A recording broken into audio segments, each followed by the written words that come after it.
All right. So joining us today is Adam McArthur from Community Futures and Rajesh Jaiswal from NABI. I hope I got your name right or close. Each of our guest speakers today has a presentation which will be followed by a question and answer. After both presentations, there will be additional time for additional questions to either speaker. Our first speaker today is Adam McArthur, who has worked for Community Futures since September 2012 and with Community Futures Capital Region as General Manager since January 2015. Please join me in welcoming Adam, who is here today to share information about Community Futures, their supports, and funding available. Thank you, Sasha. I appreciate it. Good morning, everyone. Happy Small Business Week. It's sort of, personally, it kind of snuck up on us this year in a way.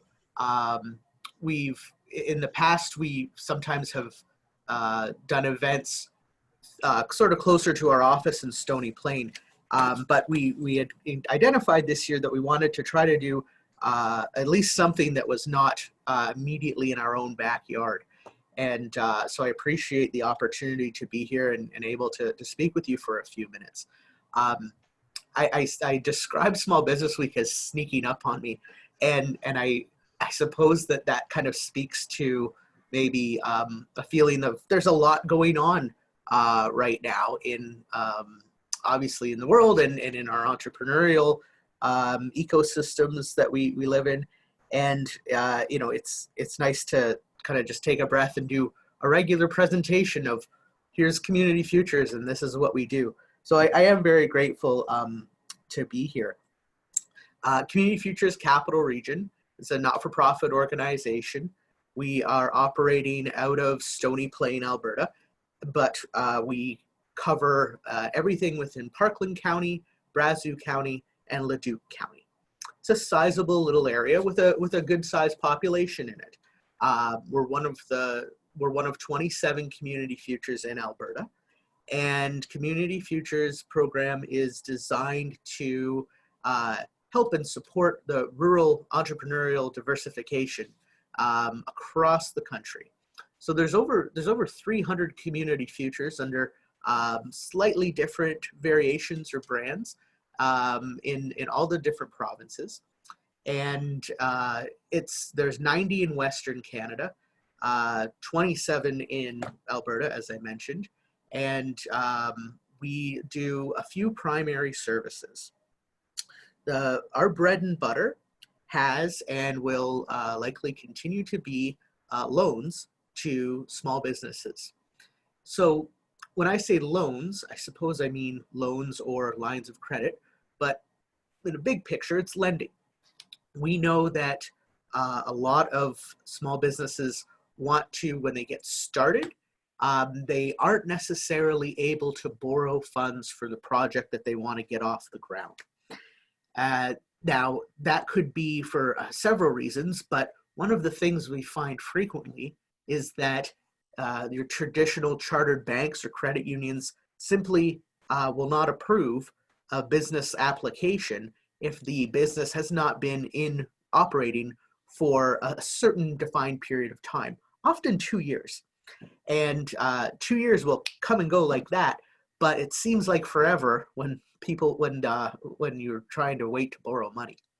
So where those banks are sort of structured to say no, Community Futures is often in a position where we can say yes. And that's a really good feeling for our new entrepreneurs to get their business up and moving in the right direction. Now, I want to share a little bit, and I'm going to share my screen in a minute or two, but I just wanted to tell you a little bit about who our clients usually look like, what their profile is, so that if that applies to you or it applies to someone you're going to share this information with, you get a sort of a sense of who's coming through our door or calling on the phone. A lot of our clients are brand new, so their business is just getting going, and they may have run a business before, they may have not. Often though, the business they're looking to get into, they've worked in for a number of years. And that's where they gain their experience, and that's where they've often had a good relationship with the owner of that business in most circumstances. Perhaps they're at a manager level, and they're doing a lot of the day-to-day activity. Those types of people sometimes branch off in two different ways. They're either feel like they want to start their own operation and maybe compete with their previous employer if they've identified some ways where they think that they can do things better or do them more efficiently. Other times we see applicants or clients who have a very particular niche component that they have some experience with their current employer, and they think that they can take that and turn it into its own going concern. And both of those can work. But usually it's a model that looks something like that. Everybody has to learn from somewhere before they jump out on their own. So some of our most successful clients look like that. So that's new clients. From an existing client standpoint, our existing clients are usually doing one of two different things. They are either, they find that their business is taking off, or they find that their business is a little bit choppy. And that's both of those clients we want to have as clients. The business that's taking off is looking often to make some sort of capital investment in itself. So equipment that they didn't have before, more tools. Sometimes it's adding more staff. Those are really good opportunities because these clients see the market and they want to try to rise up to meet its needs. And ideally, those clients aren't Community Futures clients forever. Ideally, they're doing so well that next time they go into their bank and talk to their small business advisor, that person's falling over themselves to lend them money. Our clients who are navigating more choppy waters, we want to help those clients too. They often have a particular issue, and that particular issue is cash flow. So they're making their sales, they're on account, and the money is not coming in fast enough to both take care of their bills and go through the process of securing more business. So those are our clients that sometimes they come in and they're a little bit more concerned about the way things are. It's often a client we can help. So no one's story is identical to the last person or the next person. However, they typically will have some similarities to them. So a quick overview of our two different lending options. First of all, our loans are typically up to $150,000. That client who needs $150,000 likely has significant assets to secure the loan. They have enough cash flow to take care of a payment that repays the loan in about a 5-year amortization at most, which is typically around $3,600 a month, which is a sizable payment for a lot of businesses.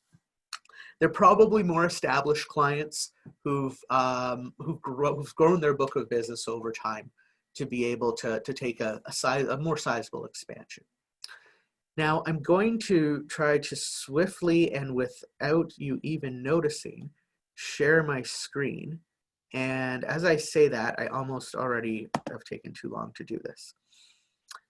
So I want to bring up an option that we have for our clients, and it is on, can you tell me, can anyone see my screen? Has that changed for you? No. Okay. Oh, there, wait. How about there now? It is. Perfect. I got it now. So I'd like that edited out, that last 7 seconds too, please, if you could, from the recording. So then other clients, they don't have a very significant lending requirement, but perhaps they have something that they have an opportunity that they need to take advantage of with a supplier. Perhaps they know they have a small variation in their cash flow over certain points of time in the year, I introduce you to our express loan application. And I do this because it's a really good product that provides what a lot of our applicants are asking for, which is a little bit more breathing room with their working capital. Our express loan application is for amounts up to $20,000, repayable in up to 3 years. There is a small administration fee for it of $75, but this can be a loan or a line of credit. So if you need that revolving credit facility, this might be a good solution for you, especially when you need funds some of the time, but not all of the time. And maybe the best feature of this is that we have a fairly quick turnaround process on it. We couldn't call it an express loan application if it was going to take 6 weeks to adjudicate it. It's pretty straightforward in what we're looking for. I mean, it's 5 pages in total, including that first explainer page. We're gathering some information about you and what you think of, what you know about your business and what you want to use the funds for. Some of your assets and liabilities, who else is involved with your business, and maybe the briefest sort of business plan canvas we could turn into a one pager here, asking about your clients, your competitors, your background in the field. So the last page is simply a declaration page. That's our whole application. I can go through it with you in about 75 seconds there. It's a good opportunity that we want to talk a little bit more about, and we're happy to engage with if this seems like it might be a fit for you, if you have some sort of working capital need. Or you may only need extra funds at certain points of the year. This is a good option that we have for our clients. That's the general overview of our lending. We also do a couple other core services. We do business advisory services. We do where someone comes in and they likely have a business plan. Maybe it's 75% of the way done, and they're not sure on how to maybe approach a certain section of it. Our office often gets questions like that in respect to what can be done. We also do, and often through partnership, different business training opportunities. We have a couple of online courses that we're sort of always tinkering with, but the focus of that is again kind of along our bread and butter services of business planning, Business Plan 101. And we often find that clients underestimate that, and it's something that's the business plan document is really a living document to both help explain what they're looking to do and help measure what they're doing when they look back on it. So it's something that we're always, like I said, we're always tinkering with how we want to do an online course for that. We do other times partner with different learning opportunities with different organizations, whether they be chambers, municipalities, depending on what the opportunity presents. So I'm going to stop sharing my screen for 1 second. I don't suppose there's any questions on that. I know I've been talked for about 13 minutes, and I just want to go to is business planning fee for service? No, typically we would have a consultation at no cost. We're not going to write your business plan for you though. So our expectation is that, especially if you want to be our client in a lending capacity, you're writing your own business plan for the vast majority of it. So that way you understand it and own it, and you can really speak to it. If we find that sometimes clients with a canned business plan from another organization that's prepared it for them, it's quite tough for them to really know, even if they've read the document, they didn't really understand the background work that went into it. So I'm gonna jump ahead to our RRRF program. And that program, and I have to share my screen one more time. the Rural Relief Recovery Fund. So the federal government announced a number of different business supports back in the late spring. One of them was the RRRF program, which was, I'll call it a rural alternative to the Canadian Emergency Business Account. The Canadian Emergency Business Account had a lot of holes in it. There was lots of people who were falling through the cracks, and they needed to come up with an alternative and to help meet other people's needs. So they came up with this kind of complementary program to it. And you should be able to see in front of you the Regional Relief and Recovery Fund Community Futures fact sheet back from May. And we've been working off of this for a while now.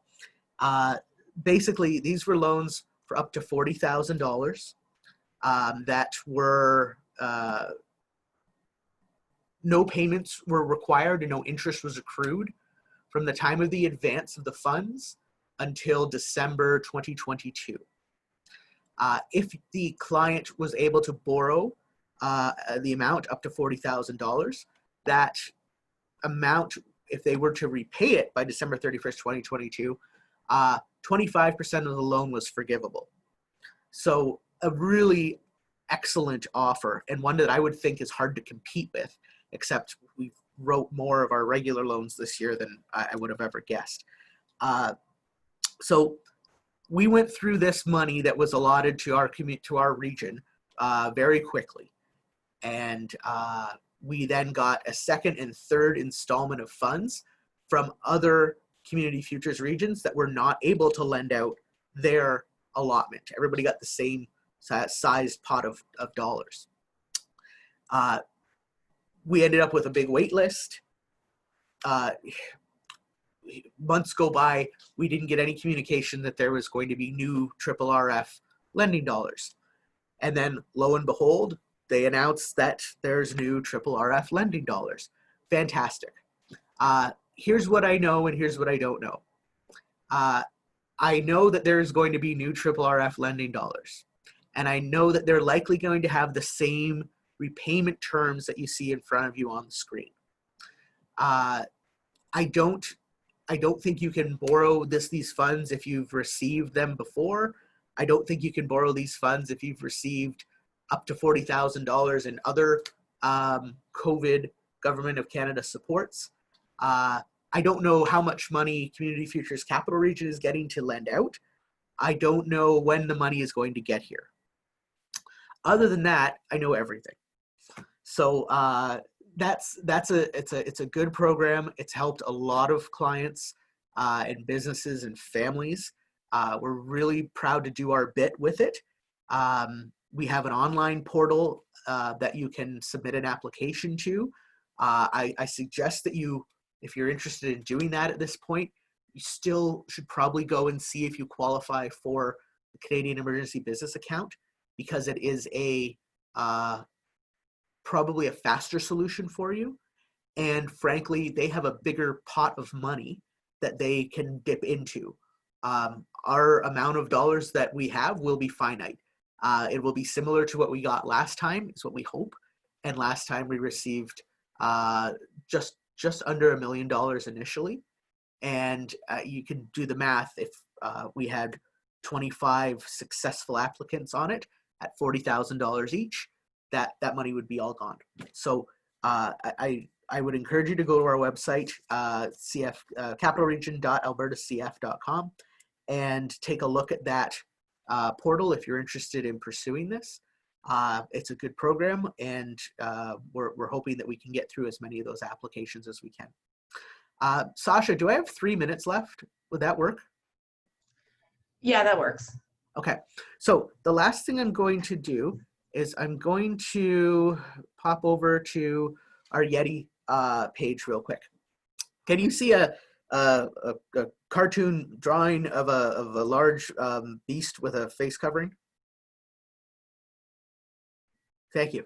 Oh, thumbs up from great, very good. So YETI is the Youth Entrepreneurial Training Initiative. And this is our mascot, and he wears a face covering because we just can never forget that it's 2020. This is an entrepreneurial program that we run in the summer, where we receive applications from high school age students, and they pitch to us what they want to do for a summer business. This year, we wrapped it up about a month ago. This was probably our best year, all things considered. And it was our best year for a few reasons. One, we had a really good uptake this year with a total of nine students that you can see, 4 on the top and 5 on the bottom. And they were a really good group for the most part. Any group of teens that you have in a room, you never know exactly what you're going to get from it. But what we found this year was that a lot of the participants knew that they weren't able to go get a regular summer job because a lot of the businesses in their community they might have gone to weren't hiring the way they might normally be hiring in the summer. Some obviously just weren't open when it was time to start looking for summer work. So having a program where we could work with young entrepreneurs and help coach them and guide them was really, really good. Maybe the best part about this program is that we give them $500 to start at the beginning of the summer to get their business off the ground. And then if they successfully complete the program, which there's a number of measures for successfully complete the program. However, if they're really engaged with it and they've done the tasks that we've asked them to do, we then they're awarded an extra $500 at the end of the summer. So we're trying to make sure that they have a chance to learn how to run a business and make some money. And that's our flagship program for young entrepreneurs. We do have 2 individuals who are our high achievers for the year, who did basically as exceptional as we could have hoped for. Made money, did the coaching, great attitude, really just a pleasure to work with. And I just scroll down to the bottom. This is sort of the overview of who YETI is for next year. Just as I said, high school age students, the $500 up front, $500 at the end if successful. You're likely going to need to devote time to not just doing the work of your business, but working on your business. And we'll be opening up applications in early 2021. Some of our testimonials you can see in front of you there. And then I'll scroll down to our workshop presenters, because at the beginning we also do a series of learning opportunities, which is really good, and give us some diverse understanding of business that they're not going to get in high school for the most part, probably not even going to get in post-secondary school. And lastly, our sponsors that we have at the bottom. Our hope, our goal for this year is to have more participants from Leduc County and the municipalities there within. We need help to make that happen. It is something where we can't be in everywhere we want to be at one time, but we know that once this program gets their attention, the students like it, schools are interested in having us present, the sponsors really like it. We do want to increase our footprint in Leduc and Leduc County. So if there is an opportunity to do so, please, we do have sponsorship available for it. I'd be happy to discuss what that would look like, what you get for that money, and why it goes to a good use. So that's me fitting in everything in about 25 minutes, which is about 5 minutes longer than I expected. I thank you very much for your time and attention. If there are no questions, that's fine too. I know how these things go. Sometimes you process what you have in front of you and take it away and internalize it. If you have any questions, I'm happy to take them. But again, thank you very much for your time. Thank you so much, Adam. Definitely the YETI program. I mean, it spiked my interest, I think more than a year ago.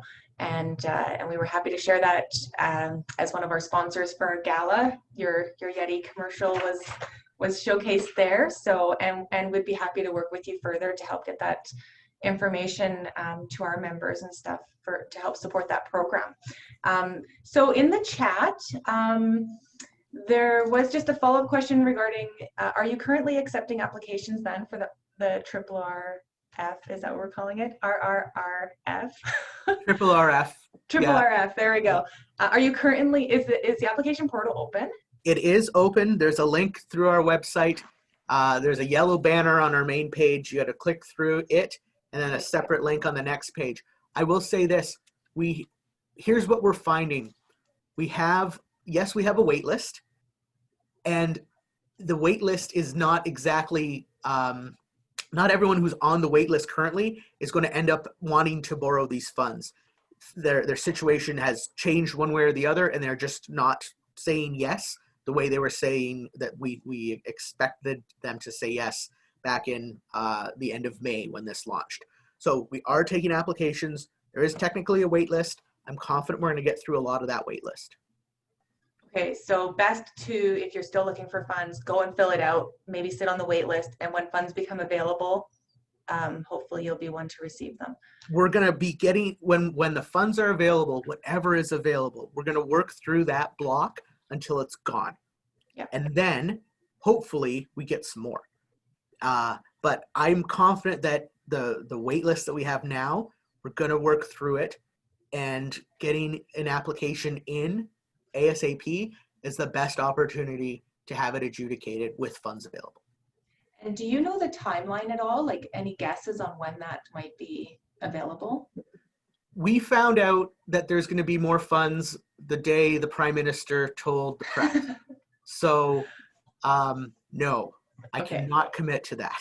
Okay, no worries. I do have another question in the chat, and I just want to make sure that Jess got her answer. And she says, what would you say are the main supports available now for a small business or a home-based business, if any? So I would come back to, not to be a broken record, from I really value clients who lay out as a living document some sort of a business canvas, some sort of a business plan. And I think that is an excellent, that serves them more than they really appreciate until they've done it.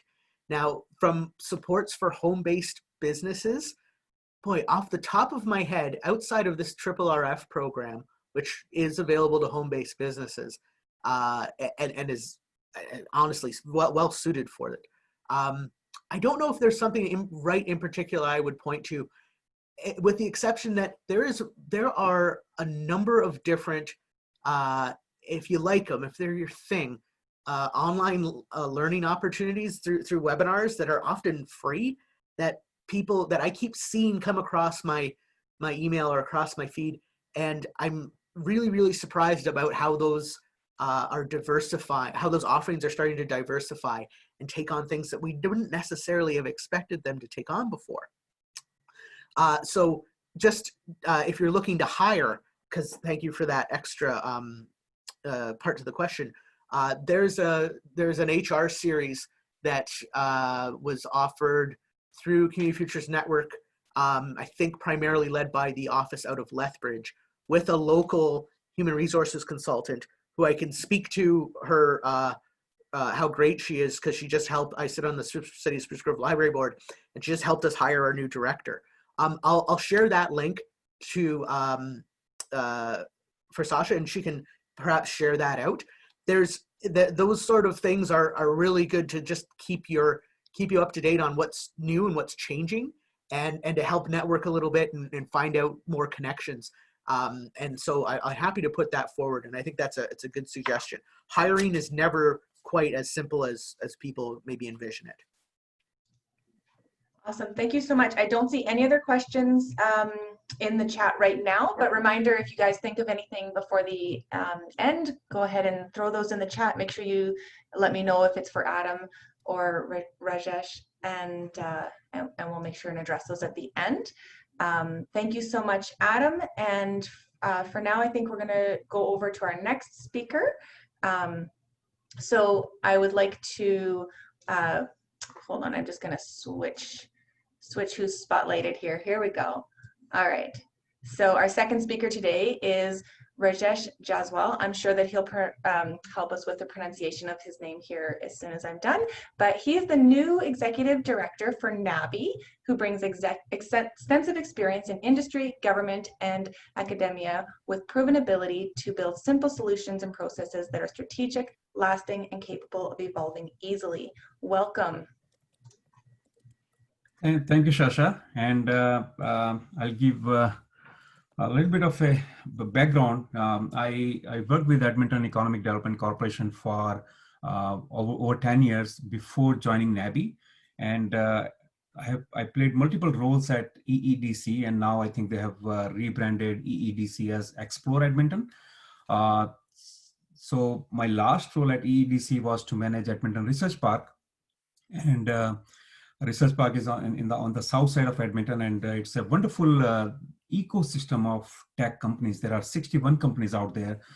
And this is what I found, that, oftentimes what you're looking for is already there in the community. Community has a lot of expertise. They have, and the best part of Edmonton is that the community is so great in helping people. And, at the Advanced Technology Center in Edmonton Research Park, most of the companies would, find support from each other. So rather than, going out and, paying for some services, they would find those services oftentimes, free of charge, from their colleagues or from their peers.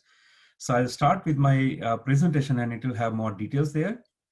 So I think just let me know if I'm doing right here. So share screen.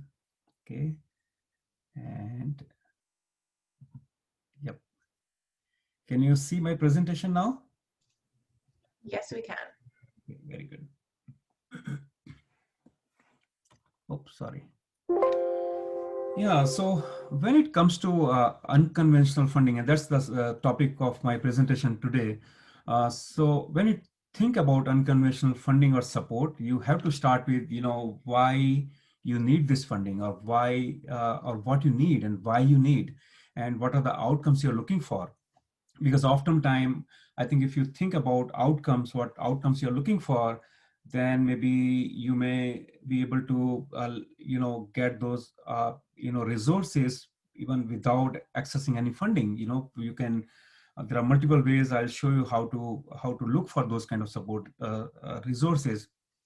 But the main thing is here. Main thing here is that you have to be very resourceful. I mean, entrepreneurs are usually resourceful. They know what they want, and they can go and get it. So that's the kind of mindset you have to develop.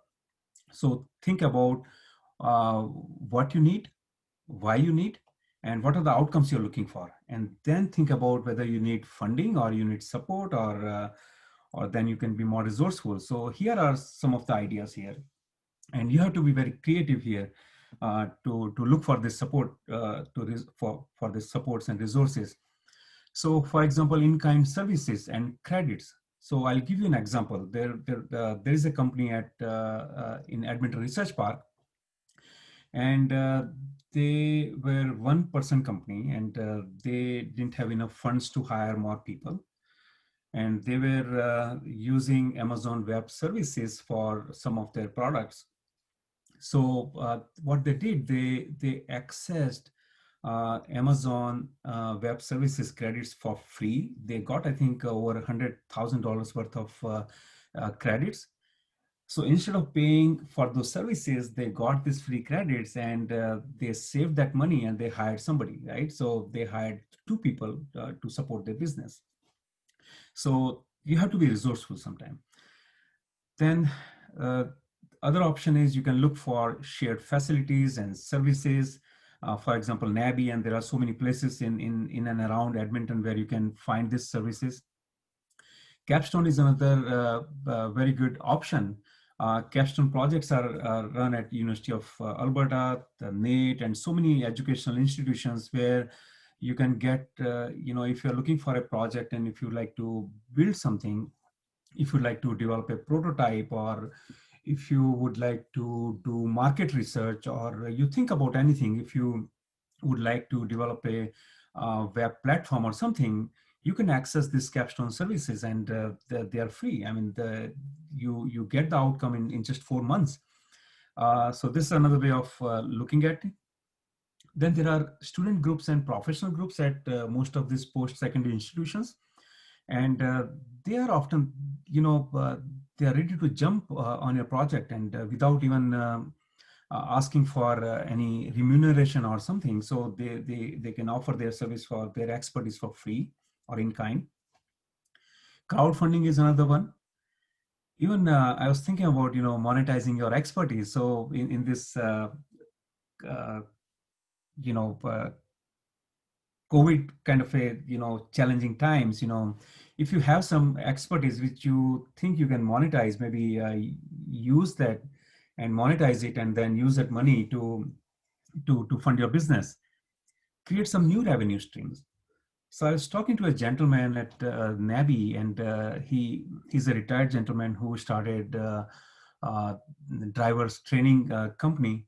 And I was just asking him how his business is doing, and he said he's making good money. He said now he is offering in-class training, which is part of the driver's training, virtually. And now he has a backlog of people. There is a waiting list of people who would like to take that training. So now he's making 30% of his revenue, or 30% of his revenue comes from this online training that he has set up now, right?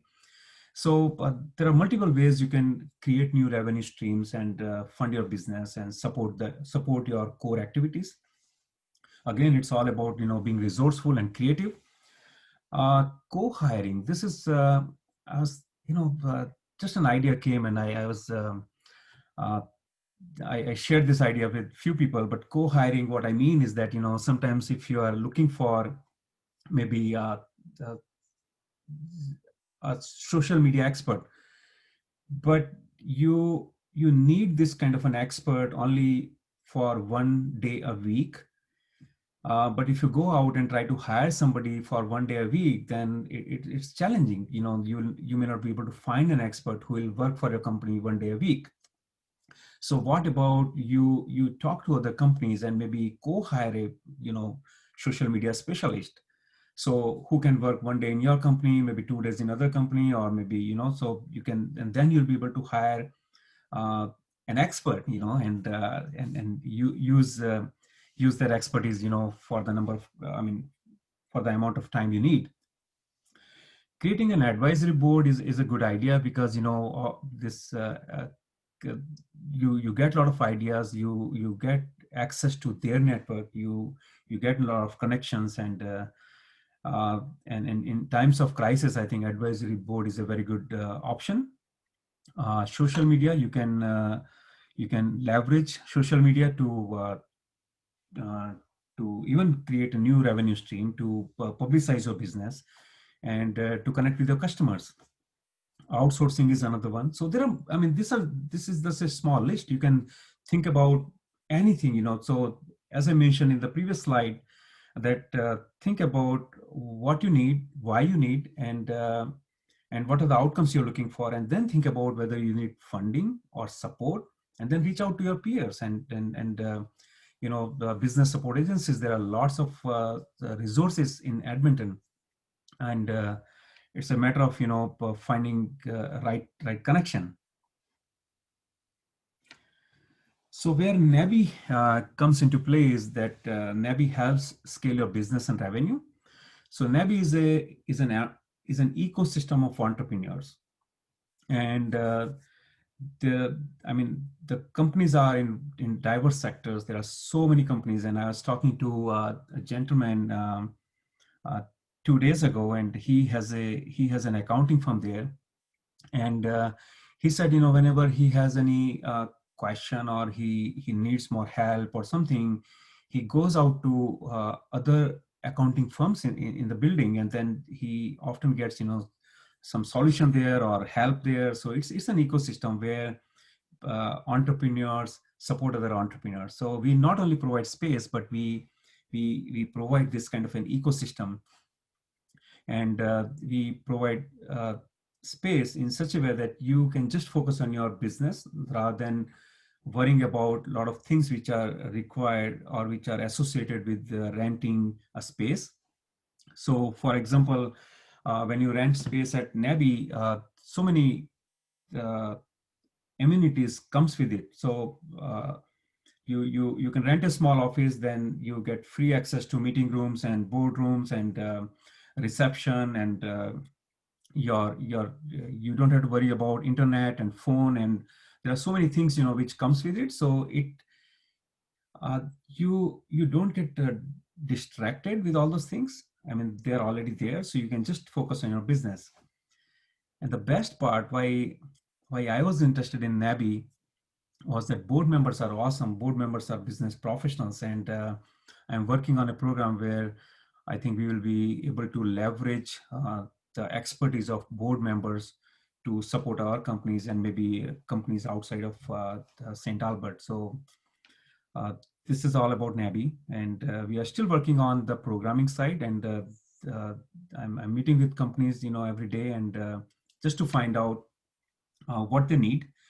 And I'm thinking in terms of business, and same thing applies to you, that whenever you would like to grow your business or expand your business, always stay connected with your customers, because oftentimes if you are connected with your customers and you are connected with what they need, then I think you will be able to provide the best service or best support to them. So this is what I'm doing there. I would like to share a little bit of light on growth versus scale. So oftentimes people have confusion about what is growth, what is scale. I'll simplify it here. So growth is, when you put X amount of dollar into maybe your human resource or your inventory or your raw material, anything, and you get X amount of dollar increase in your revenue, that's growth. So you put $1 and get $1 extra. That's growth. Yeah. So every time you have to increase your revenue, you have to match it with your investment in the business. So most of the business in their early stage, they go through the growth phase. They have to put something to get something.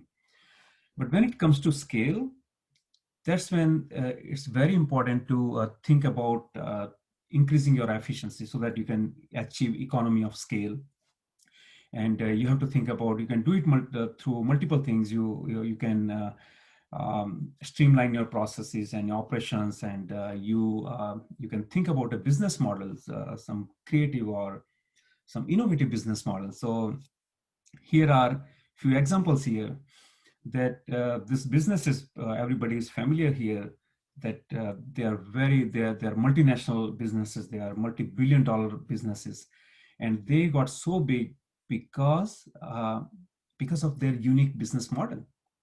So for example, Dell's business model, I mean, Dell didn't come up with any innovation. They just had they just came with a very innovative business model of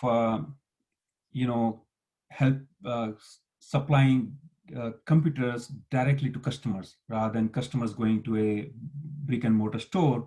You can get your computer directly, and plus you can customize your computer. So that was their business model, very simple. So they would allow their customers to build their own computer, and they'll take their money 15 days in advance, and they will pay to their vendor. So when I place an order for Dell computer, then money goes to Dell, and they outsource to the vendors for the parts, and they build my computer and send it back to me. But they keep the money for about 65 days or maybe 55 days, because they pay to their vendors 40 days later, right? So they were able to hold that money for so long that they were able to do so much of things with that. They had very good cash flow, and Adam touched on that cash flow, often people think about profit, but cash flow is very important, because if you don't have cash flow, then you won't be able to generate profit. So Dell's business model was amazing. Costco has very interesting business model. Alibaba and versus Amazon. So Amazon produces goods, and they also have partner vendors, and they have big infrastructure of warehouses and all sort of transportation and everything. Versus Alibaba, which is based in China, their business model is they just connect vendors with customers. They have very least amount of inventory. Same thing with Airbnb. I mean, they don't have any real estate, and still they are making millions and billions of dollars. So my point here is that think about a business model where you can scale your business. So with this, I'll end my presentation, but my message here is that you have to be resourceful, creative, and oftentimes you should not be stuck if you don't have money or something. Think about a solution, and it's a creative thing. You will enjoy it. So thank you. Thank you so much. I have a question here in the chat regarding NABI and the facility. Asking, do you have offices available currently? What is the range of rents? So we have offices available. We have two facilities. We have Mission Building, and we have this Campbell Building. And we have lots of space available right now. And I think I have my colleague Courtney here. If Courtney can maybe share a little bit about the space. She's the operations manager at NABI. Yeah, so hi everyone, I'm Courtney Quirk. I'm the operations and the HR manager for NABI. So right now we have a little bit of space available. In the past, we've always been waitlisted, so this is new for NABI, having the vacancy available. And I think it's just right now with the economy, but so NABI specializes, or our main, what we offer is smaller scale office space, so anywhere from 100 to 200 square feet generally is the vast majority of our office space. And so we offer that space with flexible lease terms. So we allow businesses to vacate the space in 30 days so that they are able to quickly pivot. As we want to see our businesses grow and to be able to sustain on their own. And so that flexible lease term allows them the ability to be able to jump on a larger scale space if they are ready to grow quickly.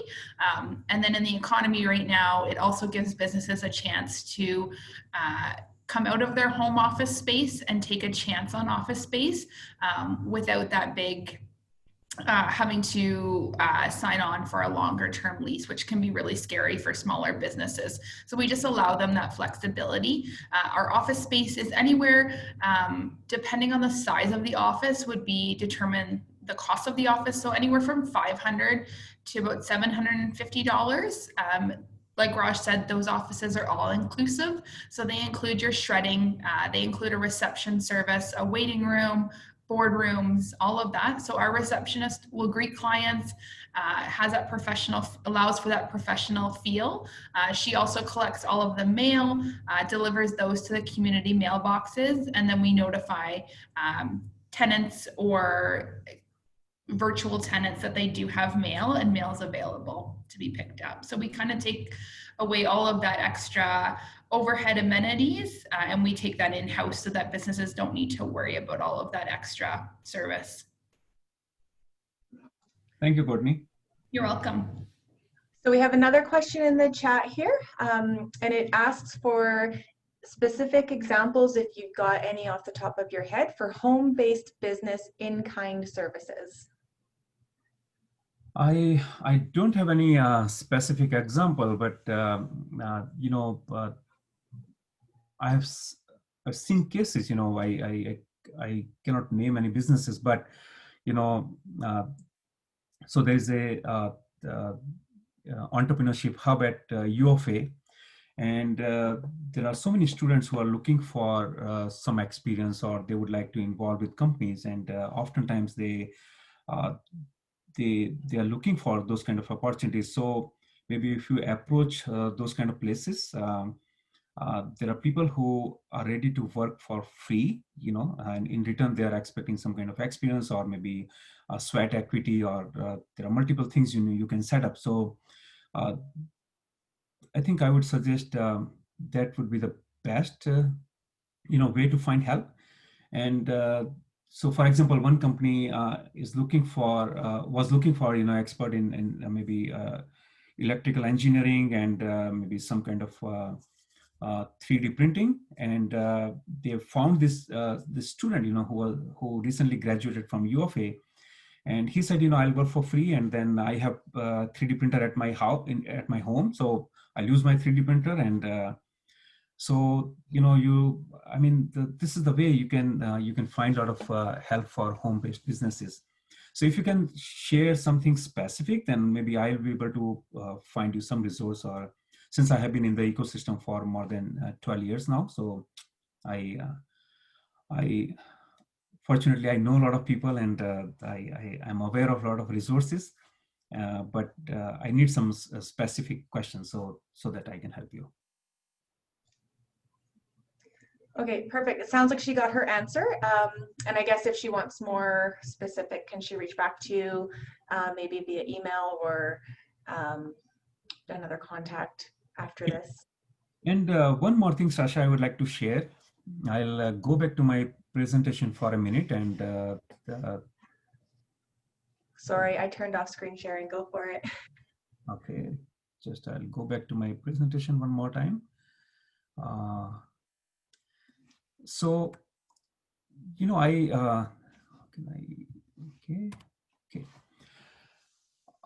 So I shared a document with Sasha. This document has all sort of resources in Edmonton region. If you're looking for space, or you're looking for networking events, or you're looking for funding, you're looking for prototype development or technical support, all sort of things are there in that document. It's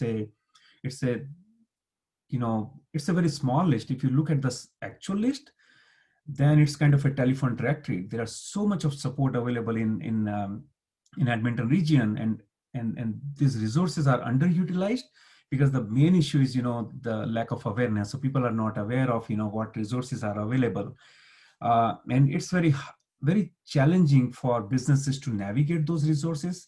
Even I have a directory which is 85-page long, and it's difficult. I can totally understand that. So to simplify everything, I would highly suggest you to talk to Stephanie Stifura. She's the Senior Innovation Advisor with Innovation Canada. And she's kind of a encyclopedia for all services. So instead of going and looking for all different services everywhere, and sometimes, these programs and services, they change their name, and it creates a lot of confusion. So if you need any help, maybe you can take down the information from here. And her information is also there on the document that I shared with Sasha. So she'll be very helpful. So if she doesn't have answers, she knows where to find answers. So this will be a very useful resource for you. Yeah, that's it. Thank you.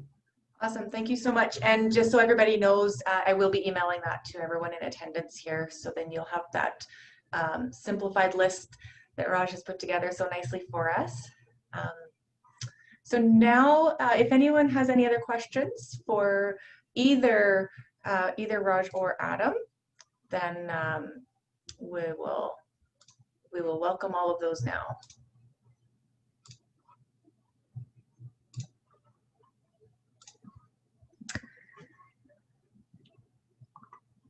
Oh, there's a few thank yous in the chat.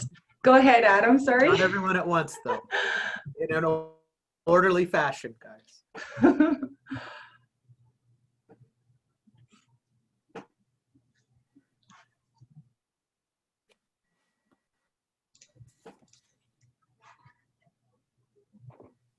Just one other question here. If there's anything extra that either speaker would like to share now that you guys have heard each other's presentations, maybe there's something additional you'd like to add. I had one, and I don't know if it's fair even to ask Raj about this. I've read a few pieces about some concerns on the demand or lack of demand for commercial space as these larger organizations allow more staff to work from home and perhaps don't have the same footprint that they were going to. Do you think that's part of why NABI has a few openings, whereas I believe Courtney said there was usually no vacancies.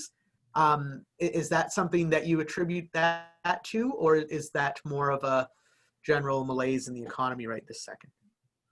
Yeah, I think the both, so the economy and also the COVID related thing. I mean, people are working from home, and before moving to NABI, I saw the same situation in Edmonton Research Park. So definitely, it's a factor. At one time, NABI had a wait list of tenants to move in. So, and then now we have some vacancy. But I think still there is a benefit there, because if you're working from home, or if you have a small business, or if you have home-based business, so this is based on the discussion I had with businesses at NABI. These two lawyers, I talked to them yesterday, and they said, they had this business, they were running this business from their home, but then they decided to rent space at NABI because, so that they are connected with the community, and they get a lot of connection, they can get into their network, and plus, it brings some seriousness into their business, and some, more legitimacy, for the business. So if you are located at home versus, in kind of a professional building, then it definitely adds to your business. So I think we'll have to create a little bit more awareness about the NABI opportunity, and I hope we'll be able to fill up a lot of space. So the value of having some sort of space that is near other businesses that are also using some sort of space. I think it's often maybe about the right size and the right location, as opposed to an overall maybe lack of interest in doing it. All else being equal, you're right. You're gonna look like a going concern when you have an office, and if you don't, sometimes people think you aren't. So thank you for that. Yeah, and the advantage of NABI is that it's a flexible month to month. So there is no risk, versus if you go out and rent a space, then you are tied for 5 years or 6 years, right? Versus at NABI, it's not very binding, so that's very helpful to businesses. Very good. In early stages, yeah.